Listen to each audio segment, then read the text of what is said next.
Amados irmãos, amadas irmãs, a paz do Senhor Jesus Cristo. Hoje, dia 29 de março de 2026, último culto do mês. Sendo assim, o Senhor permitindo, estando nós aqui, estaremos no mês que vem realizando a ceia do Senhor. Se o Senhor te convidar, no mês que vem, no próximo domingo, já é no mês que vem, nós separamos seus pedacinhos de pão, sua taçazinha de suco, para participar conosco, amém? Não escute agora, para o próximo domingo agora, que no caso é o próximo mês, amém? Vamos estar orando. Deus e Pai, coloco a mim, a Jandira, esse que está assistindo, ouvindo em Tua presença. Peço que o Senhor leve nossos pensamentos cativos a Ti, para que não venhamos dispersar, também para que a gente possa absorver aquilo que o Senhor tem para nós. Na autoridade que Tu me deste dos altos céus, faço cair por terra toda e qualquer tentativa das trevas dos homens, de atrapalhar, de perturbar a transmissão deste culto, a realização deste culto chegar a quem o Senhor quer que chegue. Em nome de Jesus, toma primazia, Senhor. Eu creio no poder da oração. Em nome de Jesus, que não haja nenhuma interrupção técnica de maneira alguma e de nenhuma área. Em nome de Jesus. Santo Espírito, és bem-vindo neste lugar. Santo Espírito, és bem-vindo neste lugar.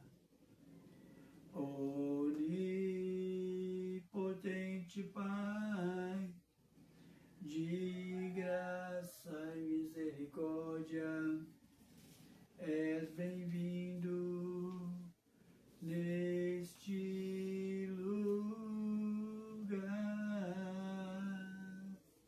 Aleluia, aleluia. Ao Senhor toda a honra, toda a glória, todo louvor, toda exaltação. Vamos estar agora fazendo as nossas petições. Coloca a tua petição em pensamento que o Senhor contempla e responde segundo a vontade dEle. Deus e Pai, coloca a tua presença agora. A petição está sendo formulada por este, por essa que está assistindo, ouvindo. Coloca as petições que estão aqui na minha mão direita. Coloca a petição que está aqui dentro dessa caixa que ainda não foi respondida. E eu lhe peço, Senhor, responde segundo o teu querer, segundo a tua vontade, em nome de Jesus. Amém. Fala de Deus, falar com o que Deus colocou no meu coração para falar é: obedecer é pôr em prática.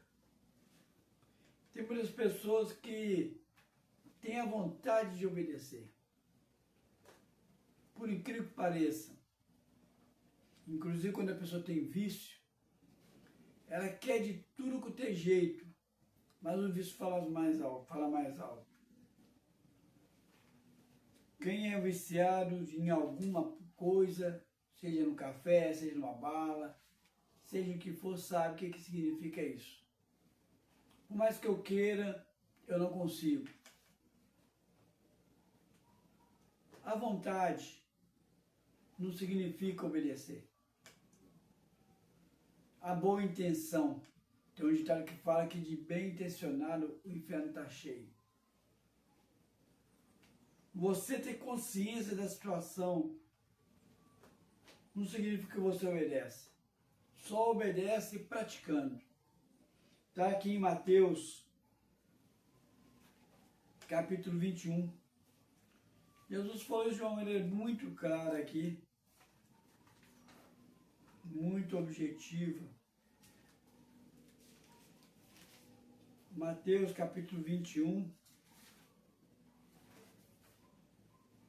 no versículo 28 a 36,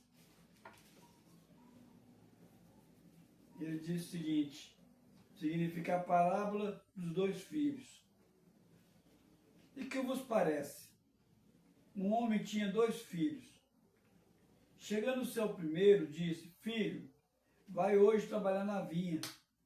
Ele respondeu: Sim, senhor. Porém não foi. Dirigindo-se ao segundo, disse-lhe a mesma coisa. Mas esse respondeu: Não quero. Depois, arrependido foi. Qual dos 2 fez a vontade do Pai? Disseram: O segundo. Declarou-lhe Jesus: Em verdade vos digo, que publicanos e meretrizes vos precederão no reino de Deus. Porque João veio a vós outros no caminho da justiça, e não acreditaste nele, ao passo que publicanos e meretrizes creram. Vós, porém, mesmos estão vendo isso. Não vos arrependestes, afinal, para crerdes nele. É uma questão de opção, não queriam. Vou deixar aberto aqui Mateus, nós vamos ver outra passagem aqui. Não queriam. Enquanto que publicanos e meretrizes abraçaram e arrependeram. Quer dizer que você, como primeiro filho, com toda a ênfase, não tá, pai, eu vou e não vai. E o outro, de uma maneira muito arrogante, fala: eu não vou, mas vai. Quem é que pôs em prática? Quem realmente obedeceu? O que falou que não ia. Da boca para fora, sei lá por qual motivo, ele falou que não ia. O outro, todo bem intencionado, filho leal, falou que iria. Mas na prática, quem obedeceu foi o segundo. Ele fala aqui em Mateus capítulo 7. Eles usam muito essa passagem para evangelismo. Mas ela não é somente para evangelismo. Porque é para quem ouve. 7:24. Tudo bem que a pessoa que é evangelizada ouviu, então tem que seguir aquilo que ouviu. Mas isso aqui é principalmente para crente, para aqueles que têm ouvido, que conseguem ouvir Deus, que de repente sabe que Deus direciona a pessoa. Fala aqui, ó, 24.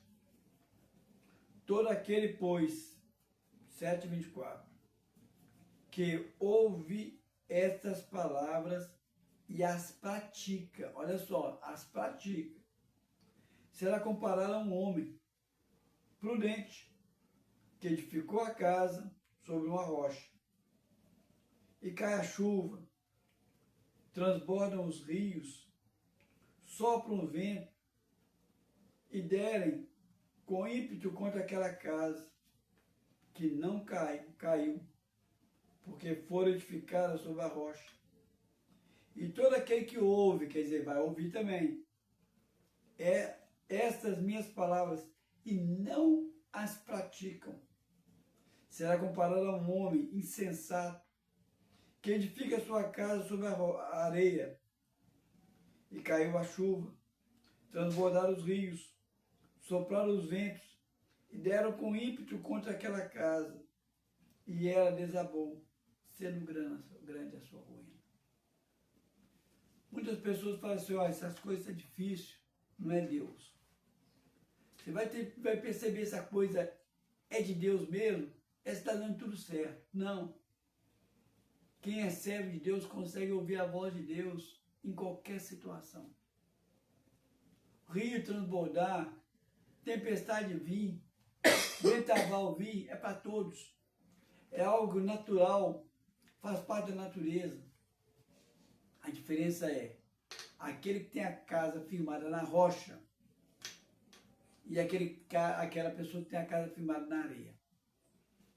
Firmado na areia são as pessoas que se firmam no dinheiro, se apoiam nos amigos, nos parentes, se firmam no seu próprio braço forte. Aquelas pessoas que se firmam na circunstância. Olha, o país está em decadência, está melhorando, hoje vai chover, não vai chover. Olha, muita circunstância. Eu estou cercado de pessoas más. Aí começa a ter a má índole também. Usa sempre uma desculpa. Por quê? Porque tudo é areia. O que é firmado na rocha vai vir para ele a tempestade. Ele vai chegar até a pensar, será que Deus mandou fazer isso mesmo? Puxa vida, está dando tudo errado. Será que eu estou fazendo a vontade de Deus mesmo? Pode até consultar a Deus, como fez João Batista no cárcere. Será, Senhor, que é isso mesmo? Você pode até fazer isso. E Deus vai confirmar para você, continua.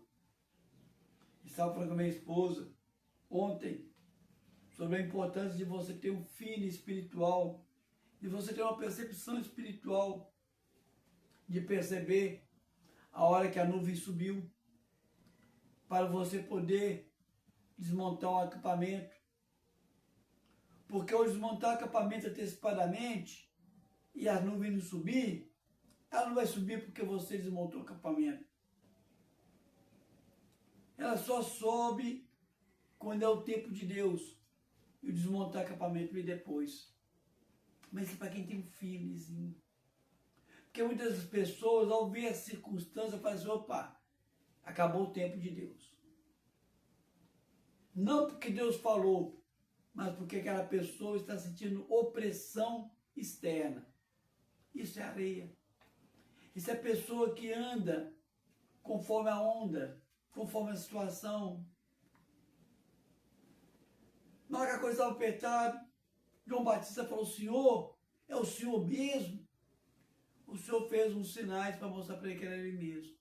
Se a coisa está difícil, pergunta a Deus, vai confirmar se é ele mesmo, se é a hora, se não é. Por quê? Porque você está com a sua vida firmada, com a sua vida firmada na rocha. Firmar na rocha é isso. Não é você somente ouvir, mas o obedecer. É ouvir e praticar. Praticar. Levar até o fim, levar a cabo. A fé sem obra é não praticar o que a fé pede. É o que eu falei, esse aqui de Mateus vale também para quem não, para recém-convertido, vale, mas não apenas para recém-convertido. Por quê? Porque é ouvir e praticar. Você ouve a mensagem da fé e pratica. Você ouve a mensagem do Evangelho, pratica. Você ouve uma direção de Deus e pratica. E está aqui em Tiago falando isso. Tiago, capítulo 2, lá perto de Apocalipse. Só costuma inverter muito essa passagem de Tiago, achando que isso aqui tem a ver com caridade, de dar comida aos pobres, de que você vai conseguir salvação fazendo caridade. Tem algumas seitas que usam muito essa passagem aqui para dizer isso. Você vai ter benefícios, vai ter até seus pecados perdoados, porque essa passagem manda você fazer caridade. Não tem nada a ver com isso. Essa passagem tem outra coisa, tem nada a ver com caridade. Ele só usou como exemplo. Tiago, capítulo 2, versículo 14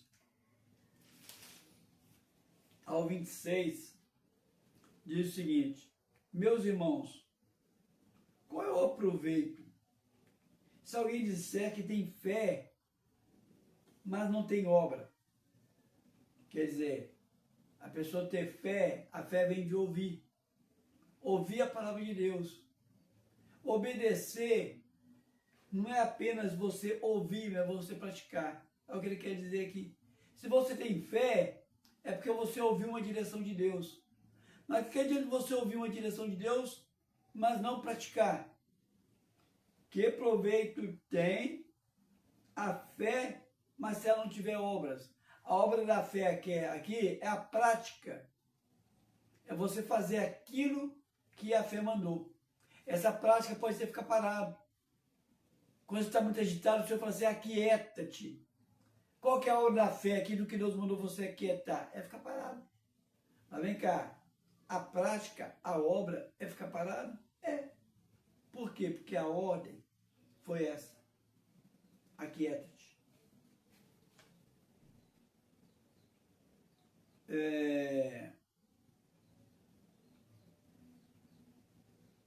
Pode, acaso, semelhante fé salvá-lo? Uma fé onde que você ouve uma direção de Deus e você não pratica, pode salvar? Aí no 15 fala aqui, ó, é onde que o pessoal erra muito falando que isso aqui está dando um exemplo. Não está querendo dizer se você abençoar as pessoas, você vai ganhar salvação, não. Se um irmão ou uma irmã estiverem carentes de roupa e necessitados de alimento cotidiano, e qualquer dentre de vós disser, ide em paz, aquecei-vos e fartai-vos, sem contudo lhe dar o necessário para o corpo, qual o proveito disso? Ele deu um exemplo aqui. Uma pessoa com necessidade, e você vai lá só dar um aconselhamento, vai só fazer chamego, isso não vai resolver o caso da pessoa. É um exemplo. Assim também é a fé. Pegou aquele exemplo para falar da fé. E o pessoal pega aquele exemplo e dizer que ele é uma lei. Se você ajudar as pessoas, você vai obter salvação. Não tem nada a ver, foi só um exemplo. Aí ele fala no 17. Assim também é a fé. Se não tiver obra, por si só está morta. Aqueles dois filhos, um falou, tá, Senhor, eu vou, mas não foi. É uma obediência morta, porque não praticou. A fé tem que ser acompanhada pela prática. Se você tem certeza que Deus falou para fazer aquilo, age segundo aquilo que Ele falou. Se vem uma tempestade, se vem o transbordar dos rios, você vai continuar inabalável, porque sua vida está firmada na rocha, que é a fé de que Deus falou. Mas ela vai estar também praticante. Ela vai estar agindo conforme a fé, independente de circunstância. Aí no 18, mas alguém dirá, tu tens fé, e eu tenho obras. Mostra-me a tua fé sem obra, e eu, com as obras, mostrarei minha fé. Olha a diferença. Aquela pessoa que fala igual aquele primeiro filho, aí eu vou. Cadê a fé? Cadê a obra? Cadê a prática? E ele já fala aqui, ó, eu, com a minha prática, mostro a minha fé. Agora, você com a sua fé sem prática, como é que você vai mostrar? Ele dá o exemplo. Tu crês que Deus é um só? Faz bem. Até os demônios creem e tremem. No 20. Querem, pois, ficar certo, ó homens insensatos, de que a fé sem obra é inoperante? Quer mais um exemplo? Não foi por obras que Abraão, nosso pai, foi justificado quando ofereceu sobre o altar o próprio filho Isaque. Vê como a fé opera juntamente com as suas obras. Com efeito, foi pelas obras que a fé se consumiu. E se cumpriu a escritura, a qual disse, ora, Abraão creu em Deus. Isso lhe foi imputado por justiça, e foi chamado amigo de Deus. Verificai que uma pessoa é justificada por obras, e não por fé somente. De igual modo, não foi também justificado por obras a meretriz Raabe, quando acolheu os emissários e os fez partir por outro caminho. Raabe, ela agiu, ela praticou. Da mesma forma, Abraão, ele agiu e praticou. Se Deus não mandasse Abraão parar, ele continuava sacrificando filho. A fé, o obedecer, precisa da prática. E não só a fé, ela é uma demonstração clara de prática, de obedecer, mas o arrependimento também. O arrependimento, que tem até a ver com a salvação, mas o arrependimento da salvação é um processo. Muitas das pessoas têm que passar por etapas, mas o arrependimento, ele exige uma prática. Eu estou arrependido, mas continuo fazendo o mesmo erro. Eu estou arrependido porque Deus... Então não é. Olha o exemplo de Manassés, 2 Reis. Vamos lá em 2 Reis. Um exemplo muito bom é Manassés.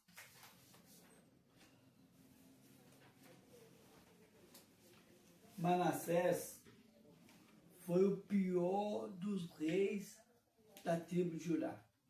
Israel foi dividida em duas tribos, a tribo de Israel e a tribo de Judá. A tribo de Israel, desde que ela foi fundada, ela foi cheia de reis maus. Um dos piores deles foi Acabe, apoiado por Jezabel. Mas todos eles, não teve um rei lá de Israel que fosse bom. E em Judá, revezava. Ora aparecia um rei bom, ora aparecia um rei mau. Esse Manassés foi o pior de todos os reis de Judá, que se igualou em muito com os reis de Israel, e muitas vezes até superou. Olha o que fala aqui sobre esse camarada. 2 Reis, capítulo 20.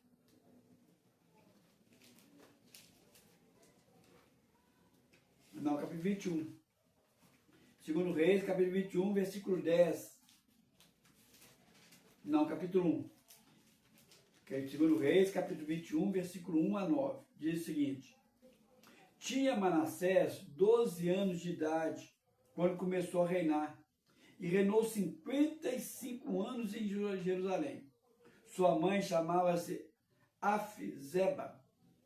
Fez ele o que era mal perante o Senhor, segundo as abominações dos gentios que o Senhor expulsara das suas possessões de diante dos filhos de Israel, pois tornou a edificar os altos que Ezequias, seu pai, havia destruído. E levantou altares a Baal, e fez um poste ídolo, como o que fizera Acabe, quer dizer, se igualou a Acabe, rei de Israel, e se prostrou diante de todos os exércitos do céu, e o serviu.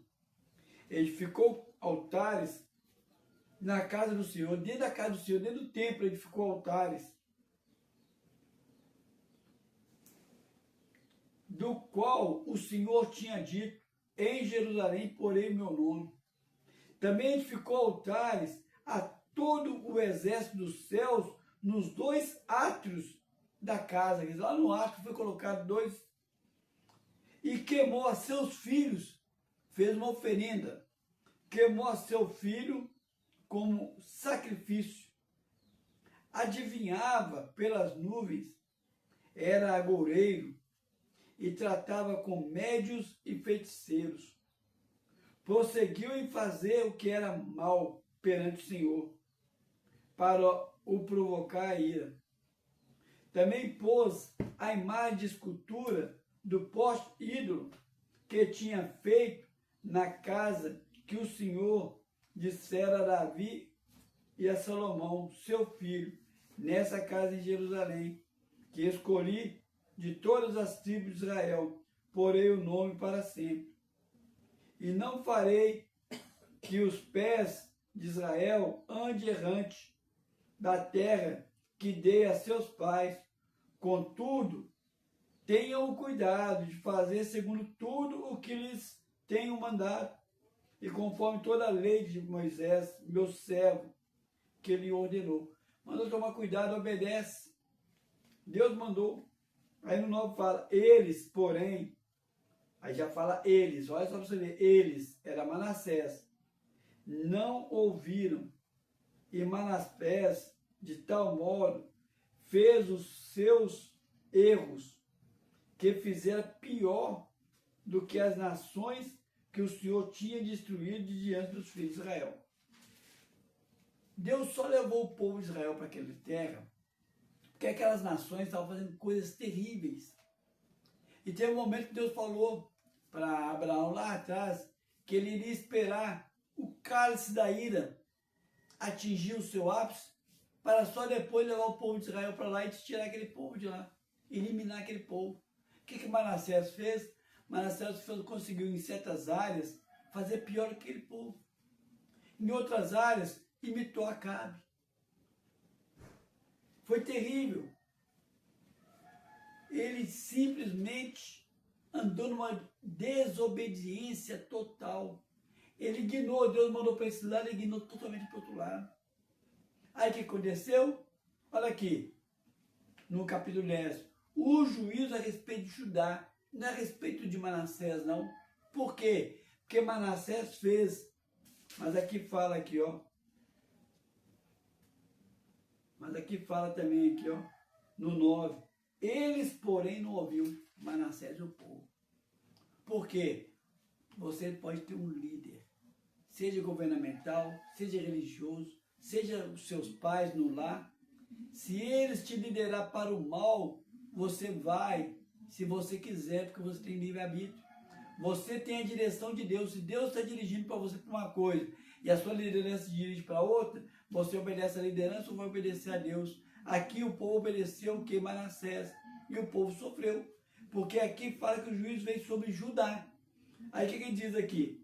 Então o Senhor falou por intermédio dos profetas, seus servos, dizendo: visto que Manassés, rei de Judá, cometeu essas abominações, fazendo pior que todos que fizeram os amorreus antes dele, e também a Judá fez pecar com ídolos deles, assim diz o Senhor Deus de Israel: eis que hei de trazer tais males sobre Jerusalém e Judá, que todo o ouvir tinarão ambos os ouvidos. Estenderei sobre Jerusalém o cordel de Samaria e o prumo da casa de Acabe. Eliminarei Jerusalém como quem elimina a sujeira de um prato. Eliminarei e o emborcar. Abandonarei o resto da minha aliança. Entregarei-os nas mãos dos seus inimigos. Servirá de presa e despojo para todos os seus inimigos, porquanto fizeram o que era mal perante mim e me provocaram a ira.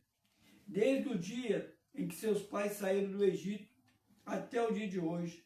Além disso, Manassés derramou muitíssimo sangue inocente, até encher Jerusalém de um ao outro extremo, afora o seu pecado, com o que fez pecar Judá, praticando o que era mal perante o Senhor.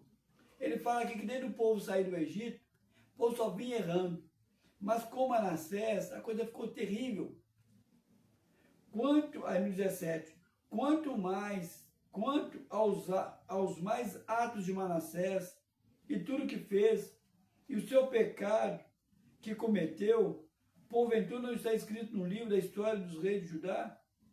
Manassés descansou com seus pais e foi sepultado num jardim da sua própria casa, no jardim de Uza, e Amon, seu filho, reinou em seu lugar. Isso aqui está em 1 Reis. Olha, está em 2 Reis. Você fala assim, mas o que tem a ver aqui arrependimento de Manassés? Se você for olhar aqui nesse 2 Reis, você vai ver só os erros de Manassés, você vai ver só a punição e ele sendo morto. Mas esse período de reis, eles foram feitos em 2 livros. Foi feito no livro de Reis e foi feito no livro de Crônicas. O livro de Reis, ele narra a história dos reis de Israel e a história dos reis de Judá. Reis de Israel é aquelas tribos que afastou da descendência de Davi. Reino de Judá é aquele reino que ficou com a descendência de Davi. Crônicas não fala do rei de Israel. Crônicas só fala dos descendentes de Davi. Enquanto que Reis, 1º e 2 Reis, fala tanto dos descendentes de Davi, como das outras tribos que saiu, que abandonou os descendentes de Davi, em Crônicas não. Crônicas só fala sobre a descendência de Davi. Aí quando você vai ver essa mesma história lá em Crônicas, que conta do descendente de Davi, olha uma diferençazinha que acontece. Segundo Crônicas, também segundo Crônicas, capítulo 33, a mesma história, só com uma óticazinha um pouquinho diferente. E aqui vai mostrar nessa ótica um pouquinho diferente por que o povo foi punido e Manassés foi perdoado. Você lembra quando eu falei para vocês que aquele primeiro filho, sim, se eu for, mas não foi. O segundo filho falou assim, não, eu não vou, mas foi. Manassés fez como o segundo filho. Manassés fez tudo de errado, como o segundo filho. Mas chegou num certo momento, 33:10, você pode ler a mesma história. Eu fiz de propósito fazer lá para vocês poderem ver. 33, versículo 10 diz assim: falou o Senhor a Manassés e ao seu povo, porém não lhe deram ouvido, o povo não deu ouvido. Pelo que o Senhor trouxe sobre eles os príncipes do exército do rei da Síria, os quais prenderam Manassés com gancho, amarraram-no com cadeias e o levou à Babilônia. Ele, angustiado, suplicou deveras ao Senhor seu Deus, e muito se humilhou perante o Senhor Deus de seus pais. Fez oração e Deus se tornou favorável para com ele, atendendo-lhe a súplica, e fez voltar para Jerusalém e ao seu reino. Então reconheceu Manassés que o Senhor era Deus. Depois disso, edificou o muro de fora da cidade de Davi, ao ocidente de Gion, no vale, e à entrada da porta do peixe, abrangendo Ofel, e o levantou muito alto. Também pôs chefes militares em toda a cidade fortificada de Judá. Tirou da casa do Senhor os deuses estranhos e o ídolo, como também todos os altares que edificaram no monte da casa do Senhor, em Jerusalém, e os lançou para fora.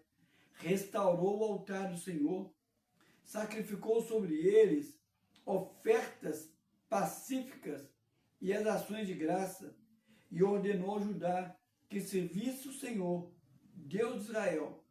Contudo, o povo ainda sacrificava nos altos, mas somente o Senhor seu Deus, mas somente ao Senhor seu Deus. Olha para vocês verem aqui, que lá no livro de Reis não conta. Mas quando houve a punição, Manassés arrependeu. E não foi um arrependimento de boca, foi um arrependimento de prática. Ele eliminou tudo aquilo que ele tinha feito de errado. Judas errou e não arrependeu. Enquanto que Pedro errou e arrependeu. Manassés, ele foi um dos piores. Sabe que isso é uma coisa abominável? Ao arrepender, Deus olhou para ele. Deus mudou a sorte dele, deu mais uma chance. Mas ele não ficou só no arrependimento de boca, não. Ele praticou aquilo. Só que eu acho engraçado que logo depois que ele morre, Amon se torna rei. E fala aqui, ó, no 21. Tinha Amon 22 anos de idade quando começou a reinar, e reinou 2 anos de Jerusalém, só 2 anos depois que o pai morreu. Aí no capítulo 34 diz aqui, ó, tinha Josias 8 anos de idade quando começou a reinar, e reinou 31 anos em Jerusalém. Esse Josias é aquele Josias que foi avisado lá no passado, de que iria vir um rei justo, um rei bom, que iria exterminar toda a idolatria em Israel. Incrível. Por mais que esse Josias fosse bom, por mais que esse Josias levou o povo ao arrependimento, o Senhor falou que não iria tirar a punição por causa da maldade de Manassés. O que Manassés fez ficou impregnado tão forte no povo que aquelas palavras que o Senhor falou que Jerusalém ia ser destruída, foi destruída pelo que o povo fez do Egito até ali. mas principalmente, fala assim, ó, principalmente por causa do pecado de Manassés. O Senhor não retirou o mal, simplesmente poupou quem? Poupou Josias. Mas mesmo Josias levando o povo a fazer toda a bem bondade, está aqui, ó, no 34, 35, Josias celebra a Páscoa, tudo, mostra que Josias, mesmo ele fazendo toda essa bênção, o Senhor não retirou. Por quê? Pelo simples fato de que Manassés cometeu aquele erro. Um pecado cometido por Manassés, ao pedir perdão, o Senhor perdoou Manassés. Mas aquele pecado teve suas consequências. Você fala comigo, o que quer dizer isso? As pessoas pensam o seguinte, assim, já que é assim, já que se eu pedir perdão, Deus vai me perdoar, eu vou fazer o seguinte, eu vou pecar, depois Deus me perdoa. Mas perdoar pecado é uma coisa, consequência do pecado é outra. Se você no ato de pecado seu, você engravida, por você pedir perdão a Deus, não quer dizer que vai deixar de ser uma mulher grávida. Por um ato de pecado de você mata uma pessoa e vai para a cadeia. Pelo fato de você pedir perdão e Deus te perdoar, não vai tirar você da cadeia. A consequência do pecado é uma coisa. Deus te perdoar do pecado é outra. Deus perdoou Manassés daquele erro que ele fez. Mas a consequência foi, mesmo depois que apareceu um ótimo rei Josias, Deus continuou com o mesmo propósito. E fala que o principal motivo é por causa daquele pecado que ficou no reinado de Manassés. É algo muito forte você pensar por essa ótica. Agora, como eu disse, a própria salvação exige. João capítulo 1. A salvação exige também a prática. Por quê? Porque a salvação ela te leva você a obedecer. A obedecer quem? Somente Jesus. Obedecer o Senhor Jesus. Olha como é que fala aqui a promessa da salvação. A promessa, hein? João capítulo 1, versículo 10 a 13. João capítulo 1, versículo 10 diz o seguinte: mas a todos quantos, o verbo estava no mundo, que é Jesus.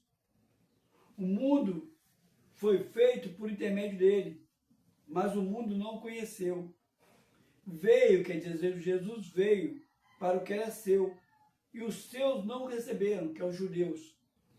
Mas a todos quantos o receberam, deu-lhes o poder de se tornarem filhos de Deus, de serem feitos filhos de Deus. A saber, aos que creram no seu nome.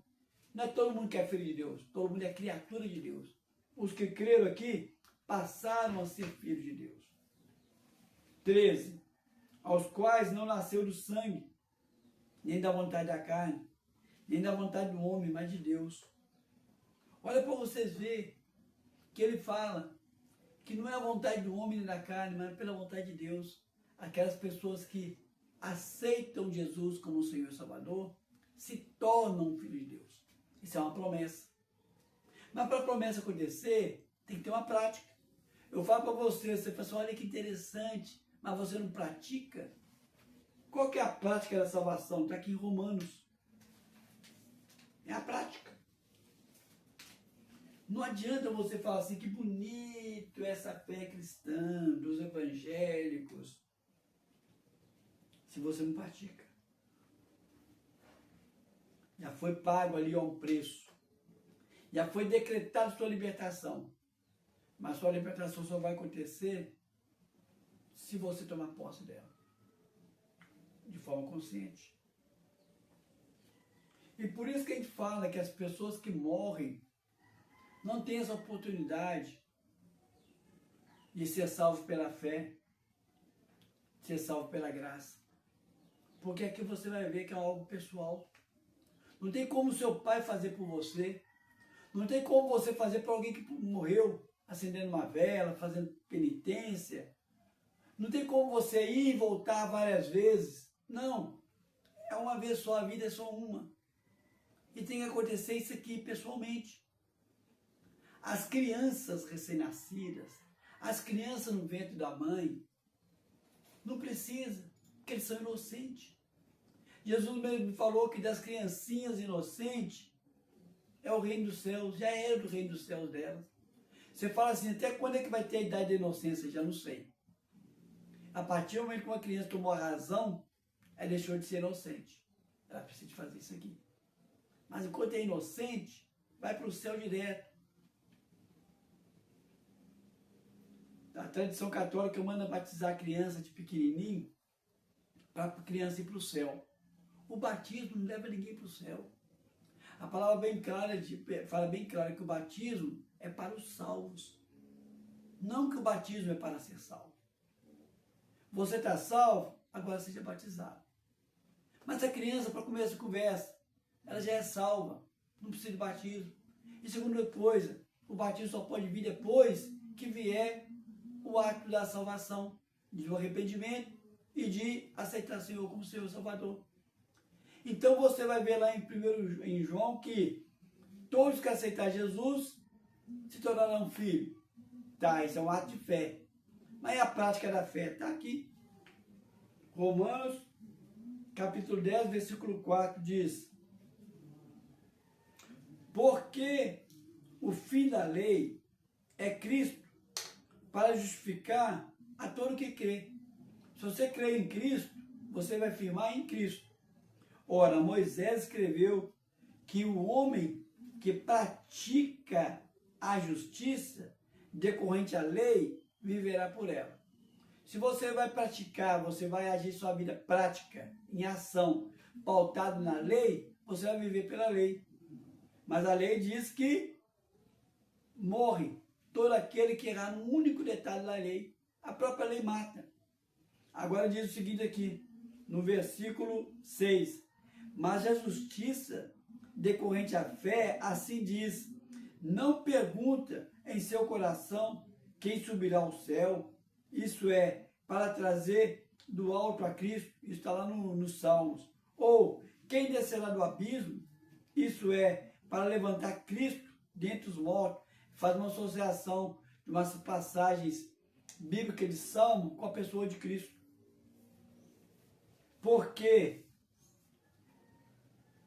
porém, que se diz, agora está aqui também lá em Salmos, a palavra está perto de ti, na tua boca e no teu coração.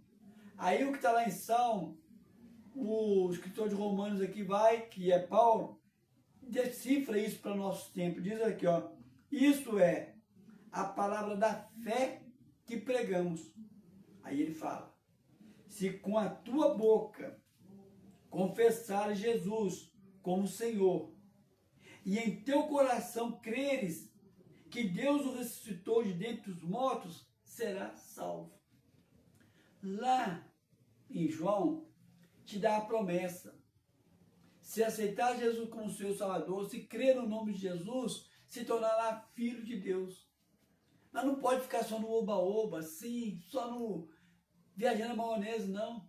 Ah, que legal, e acreditar, não. A fé tem que ter uma prática. O obedecer tem que ter uma prática. A salvação tem que ter uma prática. Qual que é a prática aqui? Confessar com a boca e crer com o coração. Eu costumo dizer que a salvação é uma chave, são duas chaves que têm que ser acionadas ao mesmo tempo. Crer com o coração, para nós que estamos no mundo, no Brasil, que é um país predominante católico, é fácil. Crer com o coração é você crer que Jesus veio um dia no mundo. É você crer que Jesus foi crucificado. É você crer que Jesus ressuscitou. Se você crer que Jesus ressuscitou, você tem que crer que Jesus está do seu lado. Por quê? Se você acreditar que Jesus é apenas um personagem bíblico, uma historinha, não é crer. Se você acreditar que Jesus viveu realmente, mas ele não morreu na cruz do Calvário por você, isso não é crer. Se você acreditar que Jesus morreu na cruz do Calvário por você, você tem que acreditar que ele está aqui, que ele está vivo. Se ele morreu e ressuscitou, ele está vivo.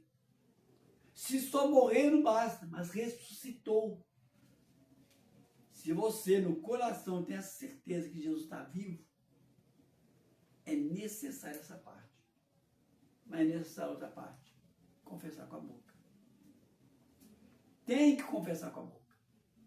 Eu costumo dizer que essa é a primeira oração que a pessoa faz, que precisa de ajuda. As outras vêm acompanhando porque você já tem intimidade.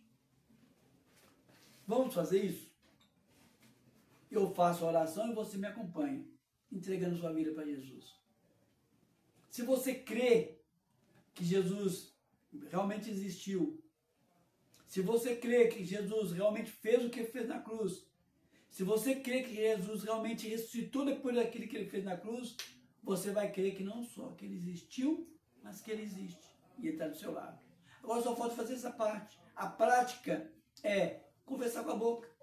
Ora após mim dizendo, eu falo o meu nome, você fala o seu. Eu, Carlos, você fala o seu nome. Reconheço que muitas vezes, por pensamentos, por palavras, por prática e até por omissão, eu entristeci o coração de Deus. Arrependido, eu peço perdão agora. Também reconheço que eu não consigo conduzir minha própria vida, quanto mais ser espelho para as pessoas que eu amo. Por isso eu coloco a mim, todos que eu amo, tudo que eu tenho aos teus pés, para o Senhor fazer o que o Senhor bem quiser. Também peço que o Senhor escreva o meu nome no livro da vida. E como prática, uma prática que eu vou fazer, confirmando que o Senhor é o meu Senhor, eu confesso publicamente agora como prática, e vou continuar confessando por resto da minha vida, que Jesus é o meu único e suficiente Senhor e Salvador. Amém? Agora eu vou me dirigir a você, que sabe muito bem disso, que aceitou o apelo, mas que afastou do caminho do Senhor. Lembra de Manassés. Eu não sei se o que você fez é tão ruim quanto Manassés fez, ou se é algo como Pedro fez. Mas uma coisa é certa, o Senhor quer te perdoar, independente do tamanho do teu pecado. Ora após mim, pedindo perdão ao Senhor, diga o seguinte: eu reconheço que muitas vezes contemplei os meus pecados, contemplei os pecados dos meus irmãos, contemplei as circunstâncias, não entendi os teus propósitos e afastei do teu caminho. Arrependido eu volto.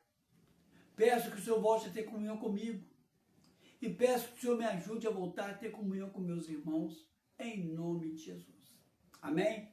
Vou agora fazer uma oração por vocês. Deus e Pai, coloco esse e essa que aceitou o Senhor como Senhor e Salvador. Coloco esse e essa que voltou aos teus caminhos e tua presença. E eu lhe peço, Senhor, faça uma obra maravilhosa na vida deles, ó Deus. Opera na vida deles. Faça com que eles não apenas sejam ouvintes, mas também praticantes da tua palavra. Que eles venham obedecer, não de boca, mas praticando, em nome de Jesus. Amém? Volto a lembrar vocês, domingo que vem, será o primeiro domingo do mês. O Senhor permitindo que estejamos aqui, nós iremos realizar a ceia do Senhor. Se o Senhor te convidar a participar, já separa de uma vez, compra no supermercado lá o seu sucozinho de uva, o seu pedaço de pão e venha participar conosco. Amém? Vou estar entregando agora a bênção apostólica. Deus e Pai, coloque, Senhor, a mim, a Jandira, coloco este e essa que está assistindo, ouvindo em tua presença. Sim, ó Deus, como embaixador do Senhor aqui na terra, eu determino que tenhamos uma semana mais que abençoada, em nome de Jesus. Amém, amém e amém.